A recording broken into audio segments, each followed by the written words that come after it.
Ahead on our lives, not only did Dr. Bloom go to Birmingham to assist Dr. King, he was also a part of a group of area ministers and rabbis who brought Dr. King to Bridgeport. And this is a story you'll see only right here on Our Lives, so stay with us. We'll be right back.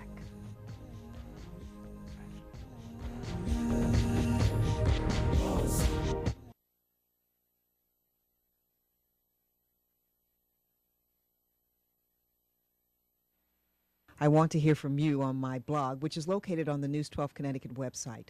Your comments and ideas are always welcome. The address is blog, gtedwards@news12.com. You're watching Our Lives here on News 12 Connecticut. I'm Gwen Edwards. President Barack Obama was elected with a coalition of people of all races and creeds and faiths and ethnic backgrounds. Believe me, he could not have won the White House without a broad-based type of support. The civil rights movement could not have been successful without a coalition of all races and creeds and faiths and ethnic backgrounds. My guest today is Dr. Jack Bloom, and he was one of 4 rabbis from Connecticut who traveled to Birmingham, Alabama in 1963 to assist Dr. King during the civil rights struggle. Now, Dr. Bloom, tell us about the religious leaders that you worked with to bring Dr. King to Connecticut. Oh. When I got back, I contacted Reverend Jim Peters, who was the pastor of the New Hope Baptist Church down the end of Park Avenue. And we worked together to bring Dr. King here to speak at the Klein. Now, he had been in Bridgeport before, but this particular thing was an outcome of my having been in Birmingham. And Reverend Peters and I worked together on this, and of course Dr. King showed up quite late. We had a picture that we want to show, and it's very significant. This is Dr. King at the Klein, and then we have another one where it's the program, and on it is Dr. King's signature. Yes. You have a signed autographed copy of the program from that rally from Dr. King. Right. It is a prized possession of mine. I let it go out only at the price of people's lives. But I remember when he came and he signed that in my presence. I keep that among my treasures. And I also have another picture that you brought today where you're standing with Dr. King, and the back of the head is you. That back of the head is me. So quite a lot of memories from that day, and this is you right here. Right. Okay. All right. Now tell us about that rally.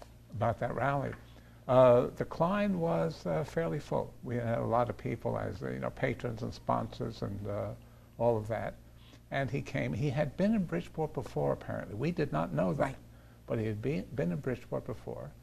And he came and he spoke, and people were just, he was a magnificent orator. Magnificent. And people were very excited by it. And this picture has a slightly interesting history because it was sent to me by Reverend Peters after Dr. King was assassinated as just a gift. I have tried to Google Reverend Peters ever since. And about 2 months ago, I tried to Google it again. It turned out that there was a Reverend Peters in Denver, Colorado. He had only one problem in terms of this. He wasn't black. He was white. So still haven't located Dr. Peters. Still haven't located him. A wonderful guy. Just a wonderful guy. Tell me, when was the last time you saw Dr. King alive prior to his assassination?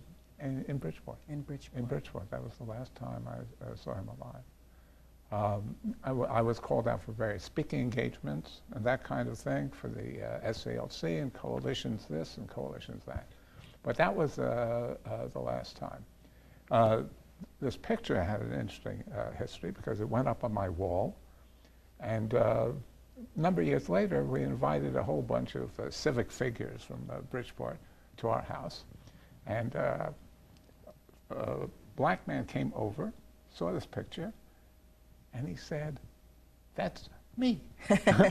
and the person you're referring to is the gentleman here, right. Mr. Tisdale. Mr. Tisdale. And, and he said, I was one of the bodyguards for that. Oh. For that, I was to provide security. Okay, well, And we're the going Tisdales, of course, were very prominent in this and area. well known in Greater Bridgeport. All right, we're going to take a break, but still to come on Our Lives. Dr. Bloom returned to Alabama earlier this year, and we're going to hear all about that trip when we come back. Stay with us.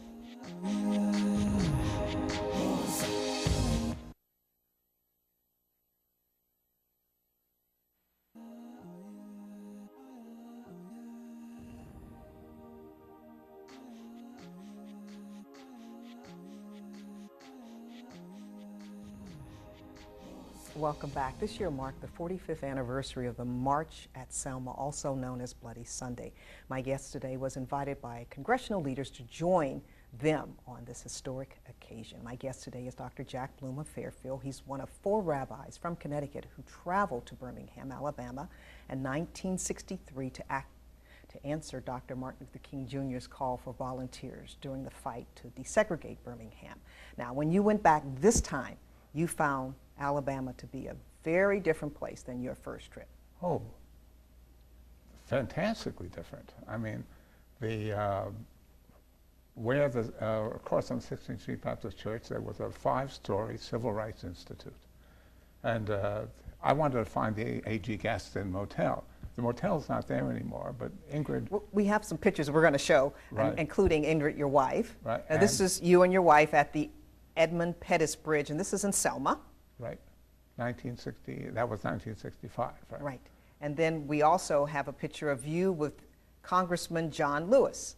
Right. And Congressman John Lewis was one of the lieutenants right. in the civil rights movement. And now we have the picture of what you were talking about, and that's the Gaston Motel you went back to find. Right, we went back to find, and finally found it. And John Lewis, I mean, he was an early freedom rider, and he was the founder of the Student Nonviolent Coordinating Committee, a major figure. Of course, now he's a congressman. I mean, what can happen in a lifetime? and we still have a couple more pictures that we want to show. Now, you tell us why this picture is significant to you.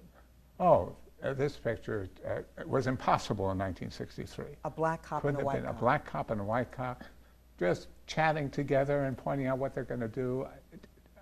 Amazing picture. Never would have happened in 63. Never would have happened. Never. That was the era of Bull Connor and the dogs. And a letter from Birmingham jail. Yes, right? that was written because of that struggle, trying to desegregate. And all those pictures on national TV that ultimately of the hoses made, and right. the children who were marching in the struggle and they're being attacked by the dogs and they're being hosed off the street. All of that. All that happened in Birmingham. Very bloody, very bloody Birmingham. Yeah, very violent place. And when you go back, it's totally changed. Totally different. It is astonishing how different it was. I mean, I said in something I wrote that in 45 years I hadn't set foot in Birmingham, but this was a different city. It's a totally different city now. I mean, that picture of a black and white policemen working together couldn't have been. It couldn't have been before that. Yeah. And what happened was I was called as one of the luminaries who had marched in Birmingham. And when the Faith and Politics Institute wanted to do their regular congressional trip, so a colleague of mine said, well, if you're going to do this, you've got to contact Jack Bloom. And I think we have one more picture that we want to show. Right.